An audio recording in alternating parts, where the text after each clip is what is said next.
E como prometido, eu estou trazendo aqui duas questões envolvendo derivadas direcionais. A primeira aqui é dada a função e o ponto em questão, tá ok? Do qual vamos encontrar a taxa de variação. E aqui a direção da nossa derivada. E aqui também é dada uma outra questão, onde temos aqui uma superfície, o ponto do qual vamos derivar, e aqui é dado o ângulo formado com o eixo x positivo. Então perceba que temos dois tipos diferentes de problemas envolvendo derivadas direcionais. Vamos fazer a nossa primeira questão então. Vimos na aula passada que para encontrarmos a derivada direcional de uma função, vamos fazer o seguinte: a derivada direcional, né, a derivada de uma função, então vamos colocar aqui, a derivada de uma função, a derivada direcional dessa função vai ser igual a derivada parcial dessa função na direção x, multiplicado pela componente a do vetor unitário, tá ok? A gente já vai encontrar. Então, a primeira coisa a se fazer é encontrar ou deixar o nosso vetor, vamos deixá-lo unitário, tá ok? Somado com a derivada da função, a derivada parcial na direção y, multiplicado pela componente b do nosso vetor unitário, tá ok? Então, vamos fazer isso. Vamos deixar primeiramente o nosso vetor unitário. Como é que a gente faz isso? O vetor unitário, pessoal, nada mais é que as componentes do nosso vetor, no caso aqui temos aqui o nosso vetor v, o vetor v, né, ou seja, o vetor unitário v, vai ser igual às componentes que temos ali, 3 e menos 4, divididas pelo módulo desse vetor. Então, a gente vai encontrar o módulo desse vetor agora, que é o módulo do vetor v. O módulo do vetor v nada mais é que a raiz quadrada da soma das suas componentes, né? Ou melhor, da soma do quadrado das suas componentes. Ou seja, temos aqui 3 ao quadrado mais menos 4 ao quadrado. Isso aqui vai ser igual a 9 mais 16 é 25, raiz de 25 é 5. Então, aqui está o módulo do nosso vetor. Então, vamos ter aqui 3 quinto e menos 4 quinto. Beleza? Então, aqui seria o nosso vetor unitário. Então, aqui estaria a nossa componente A e a nossa componente B da nossa fórmula aqui. Beleza? Então, vamos lá. O que é que a gente falta fazer? Falta, né? O que faltamos fazer aqui, né? A derivada, ou melhor, a derivada parcial na direção x e a derivada parcial na direção y, pois já temos a componente A e a componente B do nosso vetor unitário. Então, derivando na direção x, vamos ter aqui, ó, a derivada parcial na direção x vai ser igual aqui, como é na direção x, o nosso y vai ser a nossa constante. Então, teríamos aqui 6x mais, como o y aqui é uma constante, a derivada de x é 1, então ficaríamos com y, tá ok? Isso aqui multiplicado pela nossa componente A do vetor unitário, que é 3 quinto. Isso somado à derivada parcial na direção y. Como é na direção y, o x vai ser constante, então isso aqui seria anulado. A derivada de y é 1, 1 vezes x é x. Isso multiplicado pela componente b do nosso vetor unitário, que é menos 4 sobre 5.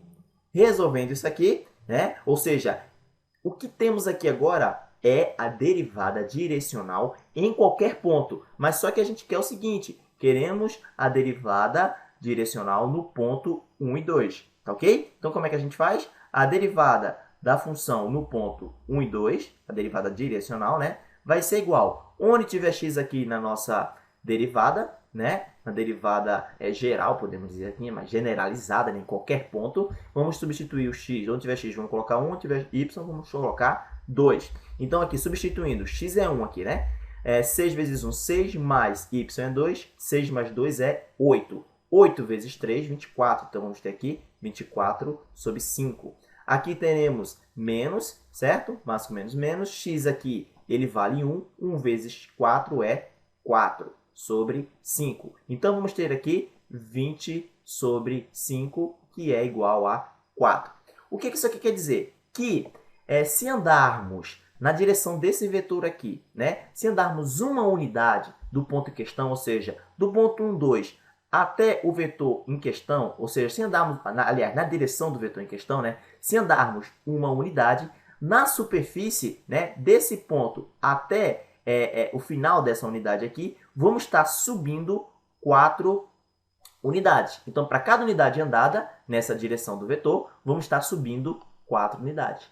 É exatamente isso que está afirmando a nossa derivada direcional. Tá ok, pessoal?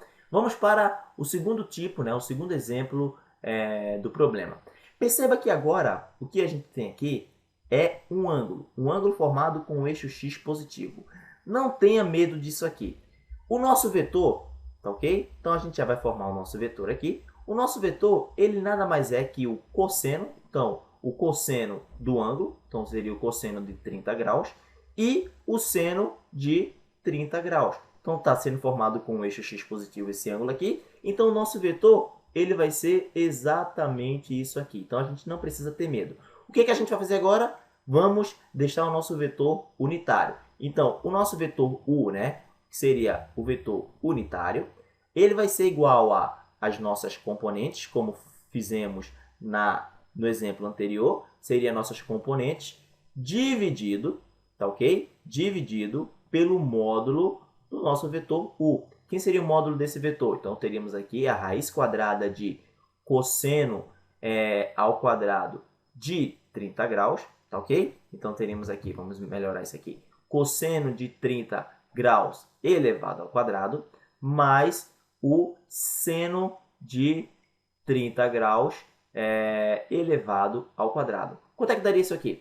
Cosseno de 30 graus nada mais é que raiz de 3 sobre 2, né? Isso aqui ao quadrado vai ser igual a 3 quartos. Então, temos aqui 3 quartos somado com seno de 30. Isso aqui vai dar 1 quarto. E 3 quartos somado com 1 quarto é 1, né? A raiz de tudo isso aqui vai ser igual a 1. Ou seja, ficaremos novamente com cosseno de 30 e seno de 30. Beleza, então já temos aqui o nosso vetor unitário. Primeira etapa foi vencida, certo? O que vamos fazer agora? Vamos encontrar a nossa derivada direcional, a derivada da função xy, né? A nossa derivada direcional, que vai ser igual a derivada parcial na direção x, como fizemos no exemplo anterior, a derivada direcional, né? Aliás, parcial na direção x. A derivada parcial na direção x aqui seria x ao quadrado, ou seja, 2x, como o y é a constante, já que estamos na direção x, isso aqui multiplicado pela componente a do nosso vetor unitário. Então, a componente a seria aqui e a componente b seria isso aqui. Então, isso aqui multiplicado por cosseno de 30, certo? Então, cosseno de 30 graus, mais a derivada parcial na direção y, então, nosso x agora é o constante. Então, temos aqui 2y multiplicado por seno de 30 graus, que seria a nossa componente b, certo? Isso aqui, continuando, vamos ter o seguinte, agora queremos a derivada do ponto, certo? 1 e 2, como é dado na questão. A derivada direcional no ponto 1, 2. Isso aqui vai ser igual ao seguinte, quem é o x? X é igual a 1, então temos 2 vezes 1 é 2, cosseno de 30 é raiz de 3 sobre 2, então vamos ter aqui 2 multiplicado por raiz de 3 sobre 2, mais 2 multiplicado por y, e y é 2. Isso multiplicado por seno de 30, que é 1/2. Beleza. Então, o que é que a gente vai ter aqui? Raiz de 3 mais 2 vezes 2 é 4. 4 dividido por 2 é 2. Então, temos aqui raiz de 3 mais 2. Então, na direção, ou seja, quando o vetor, né, está formando um ângulo de 30 graus com o eixo x, né, no sentido positivo do eixo x, temos aqui que a nossa derivada direcional nada mais é que raiz de 3 sobre, ou raiz de 3 mais 2. Beleza, galera? Então, eu espero que vocês tenham compreendido um pouco a ideia de derivada direcional, né? Ou como resolver problemas envolvendo esse assunto. E espero vocês na próxima aula. Valeu!